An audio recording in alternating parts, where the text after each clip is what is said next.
नमस्कार दोस्तों, अभिवादन स्वीकार कीजिए शुभम तिवारी का।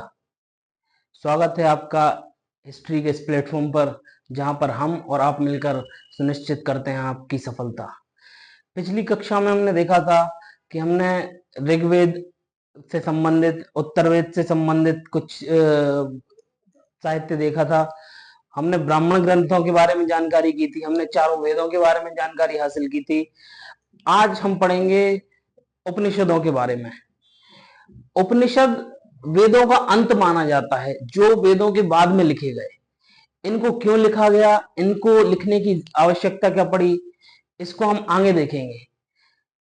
जब ऋग्वैदिक समाज में एक दर्शन का उपयोग किया जाने लगा, एक आध्यात्मिक विचारधारा का उद्भव हुआ, तब हम देखते हैं कि ऋग्वैदिक कर्म कांडों का या उत्तर वैदिक कांडों का विरोध होने लगा, जिसके परिणाम स्वरूप उपनिषदों की उत्पत्ति हुई। तो आइए हम जानकारी हासिल करते हैं उपनिषदों के बारे में। सबसे पहले हम मेंस के हिसाब से उपनिषदों को लिखने के लिए एक पूरा चार्ट तैयार करेंगे। चार्ट बनाने के बाद उस हिसाब से हम धीरे पॉइंट टू पॉइंट उनकी व्याख्या करेंगे। तो आइए हम शुरू करते हैं उपनिषदों के बारे में। तो उपनिषदों के बारे में सबसे पहले हम चार्ट बनाएंगे एक। उपनिषद उपनिषद में सबसे पहले हम देखेंगे परिचय। सबसे पहले हम उपनिषदों के परिचय के बारे में देखेंगे। परिचय में हम पढ़ेंगे उपनिषदों के अर्थ, उपनिषद का क्या अर्थ होता है, कब लिखे गए उपनिषद, क्यों लिखे गए, ये सब चीजें जानेंगे। और कितने उपनिषद टोटल प्राप्त होते हैं हमको अभी तक, ये सब जानकारी परिचय में प्राप्त करेंगे। उसके बाद हम इसमें देखेंगे कि उपनिषदों के मुख्य विषय क्या क्या होते हैं। उपनिषद के मुख्य विषय क्या क्या हैं वो देखेंगे हम।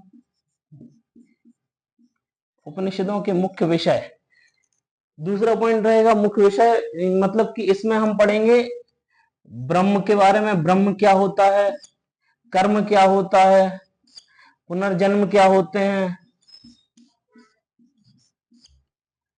और आत्मा क्या होती है।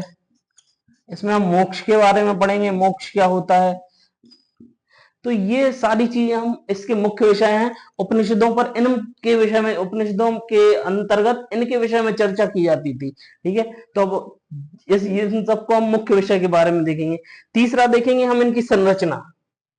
इनकी संरचना या शैली किस प्रकार की थी, या किस प्रकार की भाषा में लिखे जाते थे। इनकी संरचना या शैली के बारे में देखेंगे हम। भाषा शैली कैसी थी, संस्कृत भाषा में लिखे जाते थे या जो भी है। ठीक है, उसके बाद हम देखते हैं इनके प्रभाव क्या क्या रहे। प्रभाव देखेंगे हम भारत के स्तर पर, और भारत के स्तर पर इसलिए ताकि क्योंकि हमने वहां पर इसका उपयोगिता देखी, वहां पर इसका अध्ययन किया, और वैश्विक स्तर पर देखेंगे कि इसका क्या उपयोग है। इसके अलावा जो मुख्य पॉइंट है, पांचवा पॉइंट, वो देखेंगे हम समकालीन विश्व। समकालीन या समकालीन,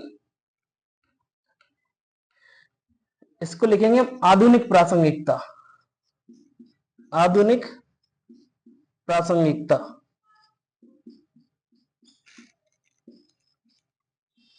और सबसे अंत में हम देखेंगे कि उपनिषदों को पढ़ने में चुनौतियां क्या क्या रहती हैं। चुनौतियां या समस्याएं। तो सबसे पहले हमने देखा उपनिषदों का परिचय। परिचय में हम पढ़ेंगे उपनिषद का अर्थ क्या क्या होता है, ये कब लिखे गए, क्यों लिखे गए, और कितने उपनिषद हमको प्राप्त हुए हैं अभी। इनका मुख्य विषय होता है ब्रह्म, कर्म, पुनर्जन्म, आत्मा के विषय में बात करना, मोक्ष। इसमें बताया गया है कि आत्मा और ब्रह्म एक ही है, अर्थात आत्मा और परमात्मा दोनों एक ही हिस्से, एक ही भाग के हिस्से हैं। ठीक है, उसके बाद हम पढ़ेंगे कर्म के बारे में, कर्म का सिद्धांत क्या होता है। उसके बाद हम पढ़ेंगे पुनर्जन्म के बारे में कि पुनर्जन्म क्यों होते हैं, या इनसे निजात या मुक्ति कैसे प्राप्त हो सकती है। ठीक है, तो दूसरा पॉइंट मुख्य विषय हम इसके बारे में पढ़ेंगे। तीसरा हम संरचना देखेंगे, इसकी संरचना किस तरीके की है, इसमें किस भाषा शैली का उपयोग किया गया। तो तीसरा इसके बारे में देखेंगे। इसके चौथे पॉइंट हम प्रभाव देखेंगे। प्रभाव में देखेंगे हम भारत में इसका क्या प्रभाव पड़ा, उपनिषदों का जो दार्शनिक विचारधारा का उद्भव हुआ है, जो आध्यात्मिक विचारधारा विकसित हुई, उसका भारत में क्या प्रभाव रहा और उसका प्रभाव वैश्विक स्तर पर क्या पड़ा, तो ये हम जानकारी हासिल करेंगे। और उसके आगे देखेंगे हम कि आधुनिक समय में उपनिषदों की क्या प्रासंगिकता है, आधुनिक समय में क्या रोल अदा करते हैं उपनिषद, ठीक है, ये आधुनिक प्रासंगिकता देखेंगे अपन। और सबसे अंत में देखेंगे हम कि उपनिषदों को पढ़ने में वर्तमान समय में किन किन चुनौतियों का सामना करना पड़ रहा है। तो आइए हम शुरू करते हैं। सबसे पहले हम देखते हैं परिचय, तो परिचय से शुरू करते हैं हम। तो उपनिषदों के सबसे पहले हम परिचय देखेंगे। तो परिचय में सबसे पहले हमने देखा था कि हमें इसके अर्थ के बारे में जानकारी करनी है कि इनका अर्थ क्या होता है। तो उपनिषद का अर्थ, ये उपनिषद जो थे ये वेदों के अंत में लिखे गए, या इनको वेदों का अंतिम भाग कहा जाता है, इसलिए इनको वेदांत कहा जाता है। उपनिषदों को वेदांत भी कहा जाता है, ठीक है। तो आप समझ गए कि इसको वेदांत क्यों कहा जाता है, वेदों के अंतिम भाग में लिखे गए इसलिए वेदांत कहा गया, ठीक है। अब देखते हैं उपनिषद का संधि विच्छेद करते हैं जब हम, तो उप, नि और शद। उपनिषद मीन्स उप मतलब समीप,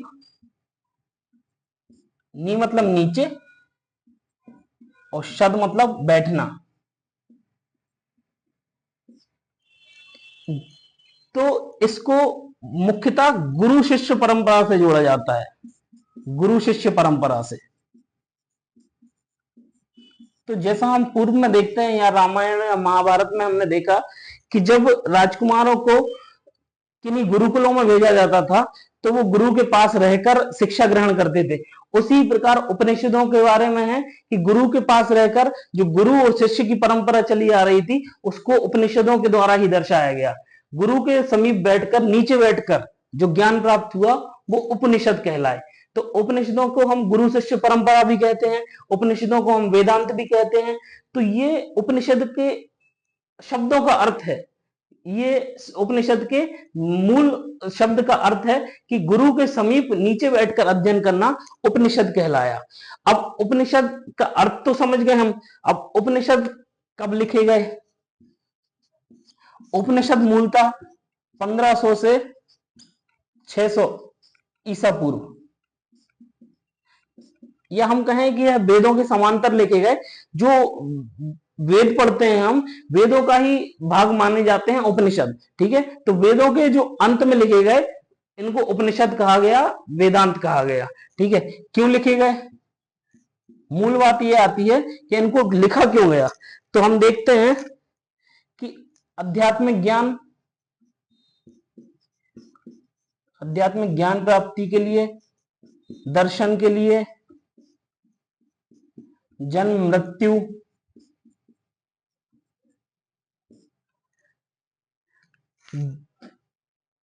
मूल प्रश्न उठता है कि इनको लिखा क्यों गया। जब वेद थे तो इनकी आवश्यकता क्यों पड़ी। जब वेदों में कर्मकांड की महत्व ज्यादा हो गया, कर्मकांड का महत्व बढ़ने लगा, तब ऋषि मुनियों ने दर्शन के द्वारा एकांतवास करके उपनिषदों की रचना की। तो उपनिषदों को इसलिए लिखा गया क्योंकि वह लोक परलोक की जानकारी दें हमें, या आध्यात्मिक ज्ञान दें, या दर्शन दें। वो हमको बताएं कि किस व्यक्ति का जन्म क्यों होता है और उसकी मृत्यु क्यों होती है, और उसके बाद व्यक्ति का पुनर्जन्म बार बार क्यों होता है, इस चक्र का कारण क्या है, इस लोक में क्या होता है, और जो कहा जाता है तथाकथित परलोक में क्या होता है। तो ये सारी जो दार्शनिक बातें हैं इसका ज्ञान हमें उपनिषदों से प्राप्त होता है, ठीक है। तो आपको पता चल चुका है कि अर्थ क्या है वेदा उसका, उपनिषद का। उपनिषद गुरु के समीप बैठकर ज्ञान अर्जन करना उपनिषद है। कब लिखे गए, ये वेदों के अंतिम समय में लिखे गए, उत्तर वैदिक टाइम पे भी लिखे गए कुछ उपनिषद, और उस समय भी लिखे गए। बाद में ये क्यों लिखे गए, दार्शनिक विचारधारा या आध्यात्मिक ज्ञान प्राप्ति के लिए, या लोक परलोक की जानकारी के लिए, हासिल करने के लिए जो दार्शनिक विचारधारा का उदय हुआ, इसीलिए लिखे गए उपनिषद, ठीक है। और कितने उपनिषद हमको मिलते हैं, या वेदों में कितने उपनिषदों के बारे में जानकारी प्राप्त होती है, तो हमको 108 उपनिषदों के बारे में जानकारी होती है, ठीक है। इनमें से प्रमुख कुछ है: ईशोपनिषद, कठोपनिषद, मांडुक्य, छांदोग्य, बृहदारण्यक। बहुत सारे ऐसे उपनिषद हैं जिनकी जानकारी हमें प्राप्त होती है। तो परिचय में हमने क्या देखा? वेदांत का अर्थ क्या होता है, कब लिखे गए हैं ये, क्यों लिखे गए हैं ये, और कितने लिखे गए हैं। हमको पूरे 108 नहीं पढ़ने हैं, हमको सीमित मात्रा में पढ़ने हैं, जिनसे हमें कुछ कुछ सूत्र मिले, या जो बहुत ही फेमस सूत्र प्राप्त हुए हैं हमें, और उनका वर्तमान समय में भी महत्व उतना ही है जितना पूर्व में था। तो अब हम आगे देखते हैं कि इनके विषय क्या क्या थे। उपनिषद के विषय जो मुख्य रूप से, ये क्यों वाला क्वेश्चन है, ये इनका विषय है मुख्य रूप से: आध्यात्मिक ज्ञान, दर्शन, जन्म, मृत्यु। ठीक है, तो आइए हम इसके मुख्य विषयों को देखते हैं कि उपनिषद के मुख्य विषय क्या क्या है। जब हम उपनिषदों के मुख्य विषयों के बारे में पढ़ते हैं कि उपनिषदों में मुख्य किन किन विषयों के बारे में चर्चा होती है, तो हम सबसे पहली बात करते हैं ब्रह्म और आत्मा के बारे में। ब्रह्म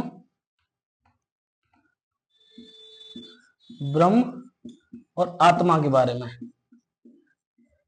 इसमें इसको परम सत्य कहा गया है।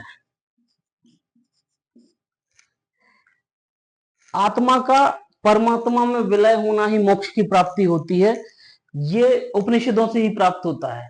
ब्रह्म को परम सत्य कहा गया है, उसी प्रकार आत्मा परम सत्य का ही भाग है। ये जानकारी हमें उपनिषदों ने दी, जिनको दर्शन के माध्यम से ऋषि मुनियों ने साबित किया। ठीक है, तो पहला विषय हो जाता है इनका आत्मा और परमात्मा के बारे में ज्ञान प्राप्ति, जिसमें सबसे पहले कहा गया है, जैसे कहा जाता है, एक सुक्ति है, हम ब्रह्मास्मि, हम ब्रह्मास्मि, या फिर तत् त्वम असि। अहम ब्रह्मास्मि यानी मैं ही ब्रह्मा हूं, आत्मा ही ब्रह्म है, आत्मा ही परमात्मा है। ठीक है, उसी प्रकार तत्त्वमसि, तुम ही हो, जो है ईश्वर है, जो भी है तुम ही हो। ठीक है, तो ये जानकारी हमें प्राप्त होती है उपनिषदों से। ठीक है, जो कि इसका पहला विषय माना जाता है। इसके बाद दूसरा विषय आता है माया। दूसरा विषय प्राप्त होता है हमें, ये पहला, दूसरा माया। माया क्या होती है? माया, भ्रम को माया कहा गया है। भ्रम क्या होता है? जिस प्रकार जीव अपने जीवन में छोटी छोटी चीजों में उलझकर, जिस प्रकार आत्मा, आसान शब्दों में कहें तो आत्मा जिन छोटी छोटी चीजों में उलझकर ब्रह्म से दूर रहती है, उसी को माया कहा गया है। जो वर्तमान परिस्थिति में हम देखें कि जिन भौतिक चीजों से हम जुड़ाव लगा रहता है, भौतिक चीजों से, उनसे हम मुक्ति नहीं पा पाते हैं, उसी को माया कहा गया है। तो माया को ही जो जैन धर्म और बौद्ध धर्म है उसमें पुद्गल कहा गया है, क्योंकि यही आत्मा को परमात्मा से मिलने से दूर करते हैं। ठीक है, तो माया के बारे में चर्चा की गई है उपनिषदों में। ठीक है, तीसरा देखते हैं हम कर्म और पुनर्जन्म के बारे में। जैसा कि हमने पहले पढ़ा कि उपनिषद बताते थे कि पुनर्जन्म क्यों होते हैं। माया में फंसे होने के कारण व्यक्ति बार बार जन्म लेता है, उससे लगाव होता है, शरीर तो नष्ट हो जाता है, परंतु पुनर्जन्म के द्वारा आत्मा फिर से उसी माया की प्राप्ति के लिए पुनर्जन्म लेती है। पुनर्जन्म से छुटकारा ही मोक्ष की प्राप्ति होती है। यानी कि जब आत्मा माया को छोड़ देगी, तभी वह ब्रह्म में विलीन होगी। ठीक है, तो उसी तरह हम देख सकते हैं कि पुनर्जन्म का जो सिस्टम है वो तभी खत्म होगा जब आत्मा माया को छोड़कर ब्रह्म में विलीन होगी। ठीक है, तो ये किसके द्वारा होगा? ये कर्मों के द्वारा होगा। जो आदमी सत्कर्म करेगा, मध्यम मार्ग, बुद्ध धर्म के द्वारा जो मध्यम मार्ग पे चलेगा, या फिर जो भी व्यक्ति माया को छोड़ देगा, पुद्गल को छोड़ देगा, भ्रम को छोड़ देगा, उस आत्मा का परमात्मा में विलय निश्चित है और वह पुनर्जन्म के चक्र से मुक्त हो जाएगा। तो ये कर्म और पुनर्जन्म की व्याख्या दी गई है। तीसरा विषय, ये जो विषय है ये उपनिषदों की चर्चा का मुख्य विषय है। ये धार्मिक संवाद से इतर हैं। इनका मेन आधार रहा है जो वो दर्शन था। ठीक है, तो इनका मुख्य आधार दर्शन है। ठीक है, ना कि धार्मिक व्याख्या। धर्म की व्याख्या के लिए ऋग्वेद, यजुर्वेद, सामवेद और अथर्ववेद है। ठीक है, इनका मुख्य विषय है दर्शन। ठीक है, अब चौथा देखते हैं हम। पहला हो गया ब्रह्म और आत्मा, दूसरा हो गया माया, तीसरा कर्म और पुनर्जन्म, चौथा देखते हैं हम। चौथा है मोक्ष। तो जैसा कि मैंने आपको बताया, जब आत्मा माया को छोड़ देगी वो परमात्मा में विलीन हो जाएगी। इधर देखते हैं अपन, ये माया है, ये परमात्मा है, परमात्मा, ये आत्मा है।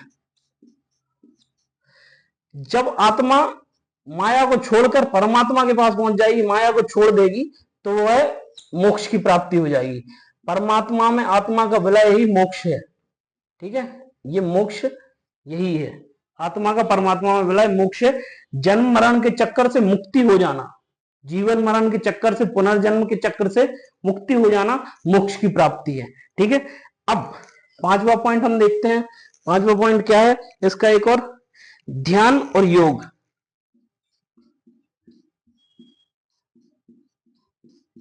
ध्यान और योग, ध्यान और योग के माध्यम से ही हम इन सब चीजों से परे हो सकते हैं, माया से परे हो सकते हैं। ठीक है, इन ध्यान और योग के माध्यम से ही हम भौतिकता से दूर हो सकते हैं, या फिर यूं कहें कि हमें मुख्य मार्ग, मुख्य जो इसका दर्शन का मार्ग है वो ध्यान और योग के थ्रू ही होके जाता है।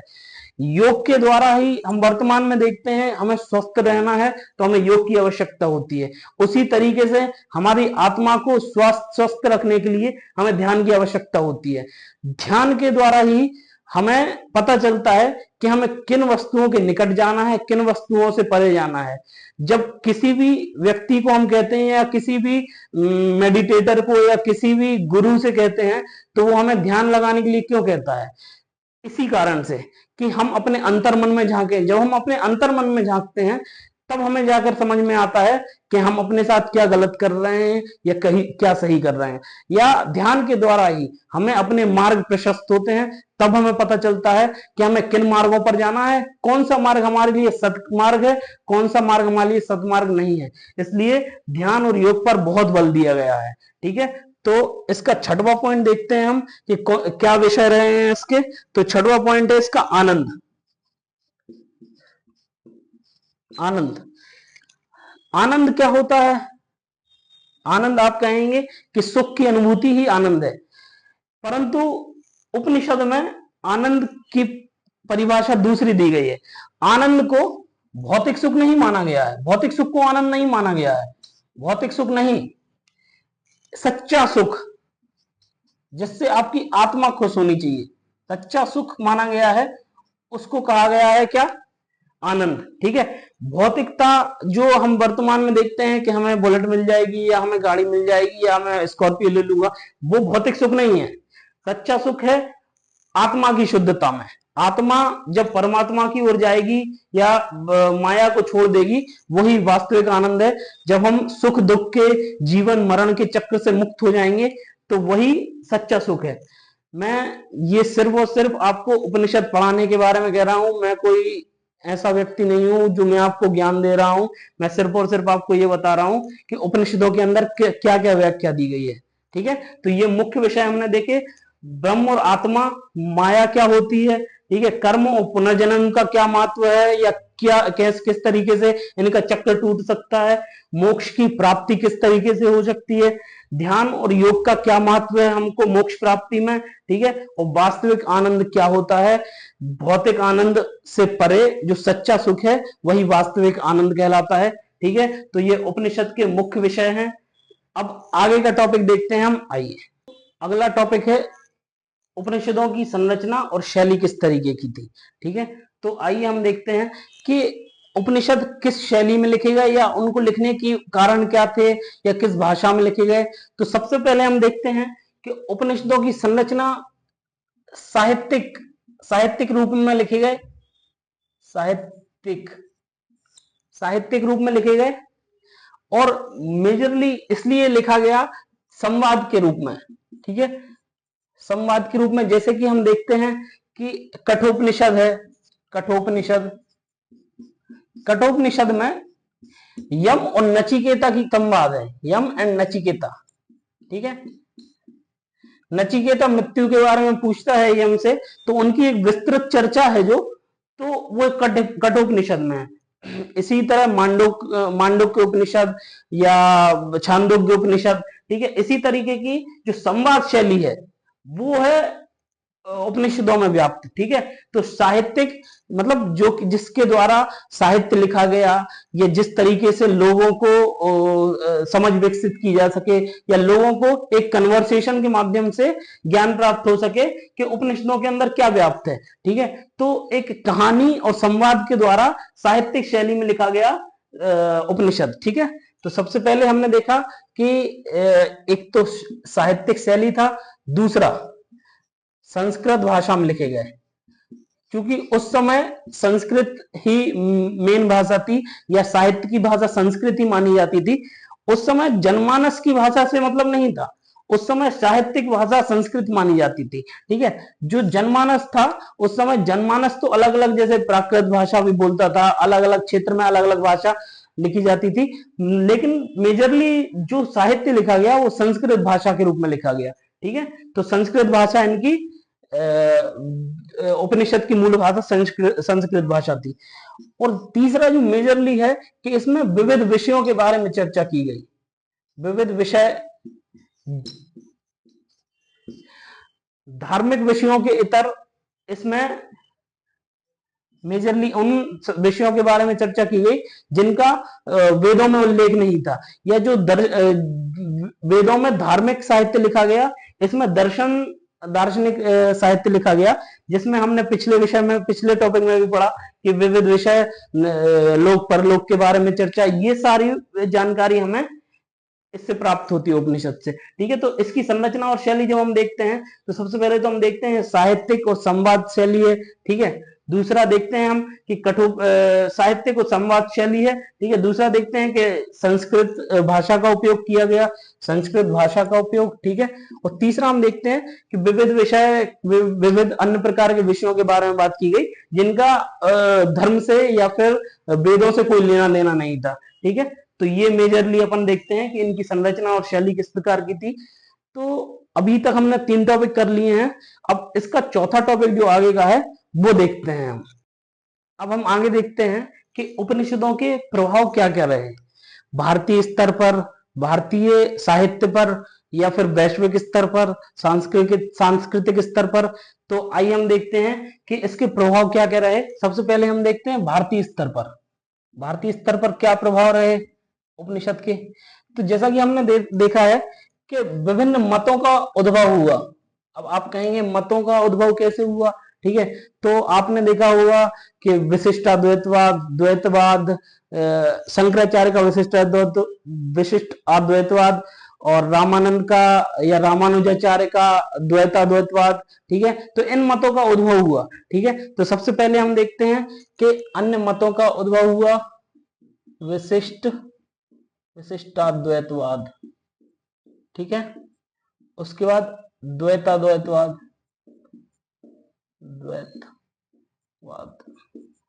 अद्वैतवाद, अद्वैतवाद मतलब कि अद्वैत दो नहीं है, ठीक है। अद्वैतवाद यही कहता है कि जो आत्मा है और वो परमात्मा दोनों एक ही हैं, दो नहीं है, ठीक है। तो वही अद्वैतवाद है। ये दर्शन का, ये सारे दर्शन के विषय हैं, ठीक है। ये विभिन्न मतों का उद्भव हुआ, ये उपनिषदों के कारण ही हो पाया, क्योंकि धार्मिक व्याख्या से इनका उद्भव नहीं हुआ है, इनका उद्भव हुआ है दार्शनिक व्याख्या से, ठीक है। तो कई मतों का उद्भव हुआ भारतीय परंपरा में, ठीक है, जो कि हम देखते हैं इस तरीके से, ठीक है। इसके बाद अगला देखते हैं हम योग और भक्ति। योग और भक्ति पर बल दिया जाने लगा, ठीक है। भारतीय परंपरा में उपनिषदों के द्वारा ही योग और भक्ति पर बल दिया गया। जैसे हमने पिछले उसमें टॉपिक में पढ़ा था कि योग का कितना महत्व था, योग क्यों करवाया जाता था, ये हम सारा देख चुके हैं। ठीक है, तो भारतीय परंपरा में योग और भक्ति पर बल दिया गया। ठीक है, उपनिषदों के द्वारा।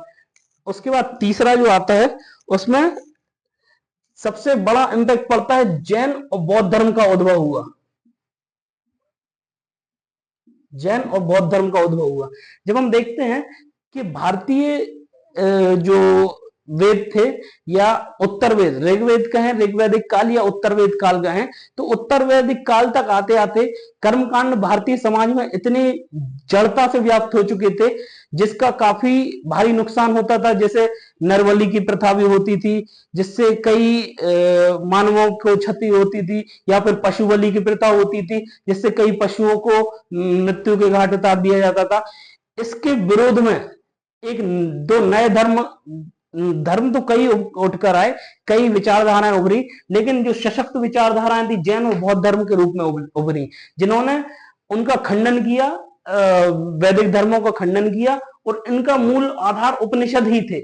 उपनिषद जिन बातों को उपनिषदों ने लिखा है, उन्हीं बातों को दोहराकर जैन और बौद्ध धर्म ने एक अपनी स्थिरता प्राप्त की भारतीय महाद्वीप पर। ठीक है, तो जैन और बौद्ध धर्म भारतीय परंपरा से उभरे थे। ठीक है, जो कि किससे प्राप्त होती है? उपनिषद से।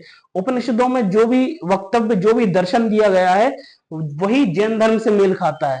तो इस तरीके से हम देख सकते हैं कि जैन धर्म और बौद्ध धर्म का उद्भव ही उपनिषदों की परंपरा के द्वारा ही हुआ है। ठीक है, तो अब ये हो गया भारतीय स्तर पर। भारतीय स्तर पर हमने देखा क्या कि विभिन्न मतों का उद्भव हुआ, विशिष्टाद्वैतवाद, अपन ने योग और भक्ति को अपने उसमें शामिल किया परंपरा में। ठीक है, जैन धर्म और बौद्ध धर्म का उद्भव हुआ, ये भारतीय स्तर पर हुआ।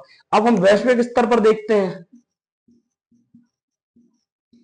वैश्विक स्तर पर जब हम देखते हैं तो कई ऐसे दार्शनिक मिलते हैं जो उपनिषदों के द्वारा या फिर उपनिषदों को सर्वश्रेष्ठ बताते हैं, या इससे अच्छा लेखन नहीं हो सकता ये कहते हैं। ठीक है, तो उपनिषदों ने वैश्विक स्तर पर अपना प्रभाव छोड़ा, वैश्विक स्तर पर दर्शन को प्रभावित किया उपनिषदों ने। ठीक है, उपनिषदों के अध्ययन के द्वारा ही वैश्विक स्तर पर कई ऐसे दार्शनिक हुए जिन्होंने नई नई फिलोसफियां दी, या नए फिलोसफिकल थॉट्स विकसित किए। ठीक है, तो वैश्विक स्तर पर हम देखते हैं दर्शन प्रभावशाली हुआ। ठीक है, और उसके बाद क्या हुआ? दर्शन प्रभावशाली हुआ। एक जर्मन दार्शनिक थे शोपेनहावर।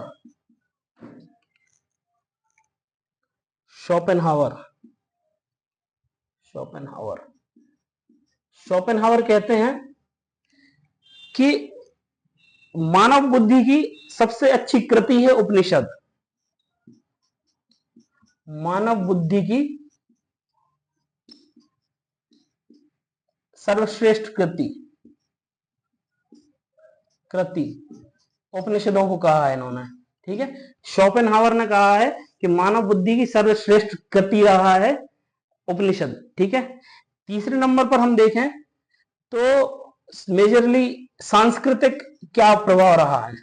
सांस्कृतिक प्रभाव देखते हैं तो सांस्कृतिक रूप से भारतीय महाद्वीप पर काफी बृहद प्रभाव छोड़ा, भारतीय समाज पर काफी बृहद इफेक्ट रहा, जिसने जनमानस को एक नैतिक मार्ग का पथ प्रदर्शित किया। ठीक है, दर्शन पर काफी प्रभाव छोड़ा। और मूल रूप से जब हम वैश्विक स्तर पर बात करते हैं तो भारतीय परंपरा ने वसुधैव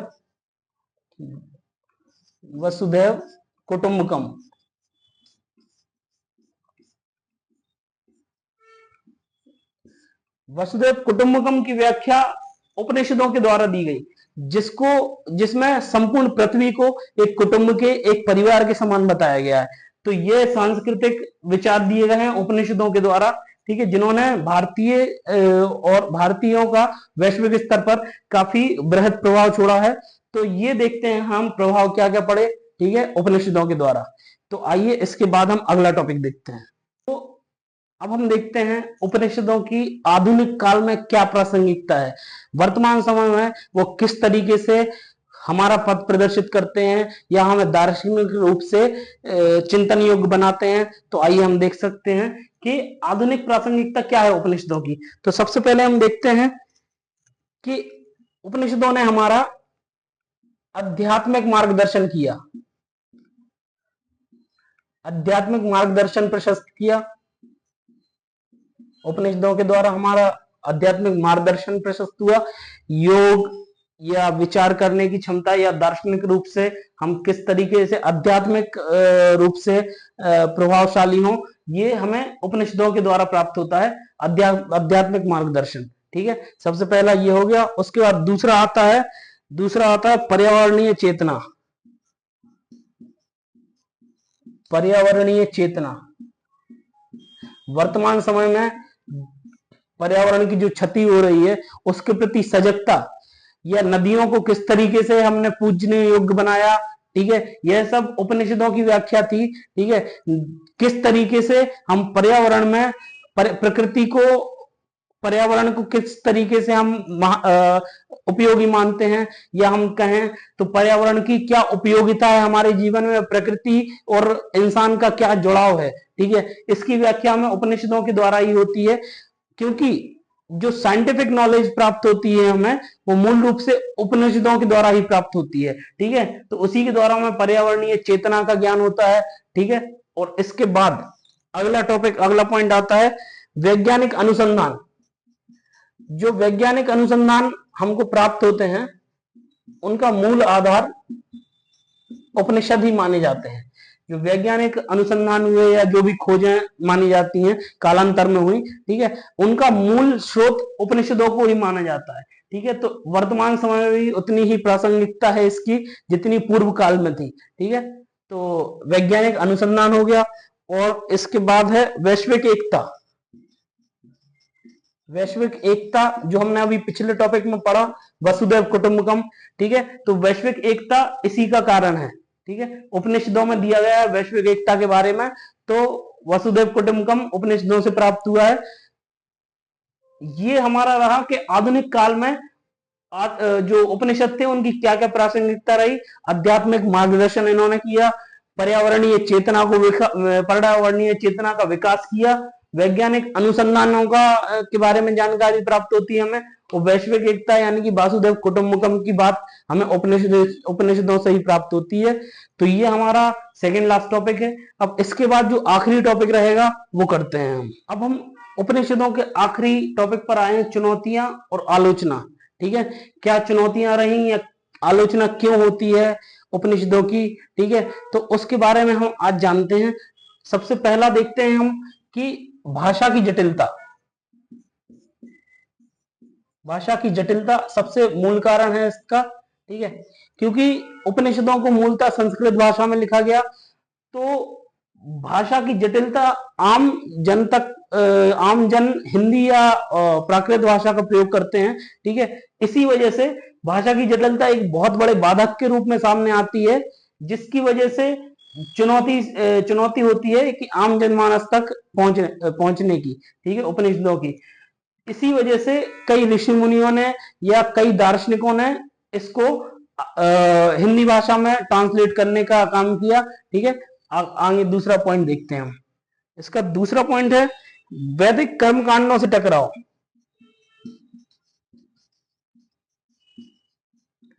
वैदिक कर्मकांडों से टकराव। जब हम उत्तर वैदिक काल में देखते हैं तो इसका व्यापक स्तर पर वैदिक धर्मों का की कर्मकांडों का विस्तार हो चुका था। ठीक है, जिसकी वजह से समाज पर व्यापक प्रभाव पड़ रहा था, जिसके परिणाम स्वरूप हम फिर बौद्ध धर्म या जैन धर्म का उद्भव देखते हैं। तो जब उपनिषदों का वैदिक कर्मकांडों से टकराव हुआ, तो वैदिक कर्मकांडी या वैदिक लोग थे जो धार्मिक लोग, वो इनकी आलोचना करने लगे या इनको गैर सामाजिक बताने लगे। ठीक है, तो इसी वजह से वैदिक कर्मकांडों के टकराव के कारण उपनिषदों को क्षति हुई या उपनिषदों की थोड़ी मान में कमी आई। ठीक है, और अब इसके बाद देखते हैं हम कि ये सामाजिक नहीं है। सामाजिक नहीं होने के कारण इनको काफी अवहेलना झेलनी पड़ी, या हर व्यक्ति इनको नहीं अपना सकता है। ठीक है, तो उपनिषदों का मेन कारण यही है कि ये सामाजिक नहीं है। दार्शनिक व्याख्या पारिवारिक व्यक्ति के लिए उपयोगी नहीं है। दार्शनिक व्याख्या उसके लिए उपयोगी है जो वास्तविक स्तर पर दर्शन करना चाहता है या धर्म दार्शनिक व्याख्या करना चाहता है या किसी ऐसी वस्तु को जानना चाहता है जो इस लोक में नहीं है, परलोक की वस्तु को जानना चाहता है या परलोक के किसी विषय को जानना चाहता है। परंतु ये जो अधिकतम जनसंख्या है, अधिकतर लोग होते हैं, वो पारिवारिक लोग होते हैं या सामाजिक लोग होते हैं जो समाज में रहकर अपना जीवन यापन करते हैं। उनका बौद्धिक स्तर इतना नहीं हो पाता है कि वह इस सब उपनिषदों को या सामाजिक उसको छोड़ सकें, उपनिषदों को पढ़ सकें। ठीक है, तो उसी तरीके से हम देखते हैं कि सबसे बड़ी चुनौतियां और आलोचना का विषय क्या होता है? भाषा की जटिलता है, क्योंकि यहाँ पर बोली जाती है संस्कृत भाषा में लिखे गए हैं ये सारे। ठीक है, और मूल भाषा प्राकृत या हिंदी रही है। दूसरा, वैदिक कर्मकांडों से टकरा हुआ तो इन्होंने आलोचना करी। और उसके बाद सामाजिक नहीं है ये। ठीक है, सामाजिक व्यक्तियों के लिए नहीं है ये, दार्शनिकों के लिए है। तो इस वजह से इनकी आलोचना की जाती है, ये हम सबके लिए नहीं है। ठीक है, तो इसी वजह से उपनिषदों का इतनी आलोचना होती है। तो हमने देखे शुरू से लेकर अंतिम चरण तक हमने देखा कि सबसे पहले हमने देखा कि किस तरीके से अर्थ, व्याख्या, कब, क्यों, कितने उपनिषद लिखे गए। उसके बाद हमने उसके मुख्य विषयों के बारे में पढ़ा। उसके बाद हमने उसके क्या क्या प्रभाव पड़ते हैं, उनकी शैली के बारे में लिखा। ठीक है, फिर वर्तमान समय में उपनिषदों की क्या प्रासंगिकता रही है या क्या प्रासंगिक है अभी तक, उसके बारे में जाना। और अंतिम चरण में हमने उपनिषदों की चुनौतियों और आलोचनाओं के बारे में जाना। तो इसके साथ ही हमारा उपनिषद का टॉपिक कंप्लीट हो जाता है। अब हम आगे जो भी टॉपिक पढ़ते हैं वो आपको जानकारी दे दी जाएगी। धन्यवाद।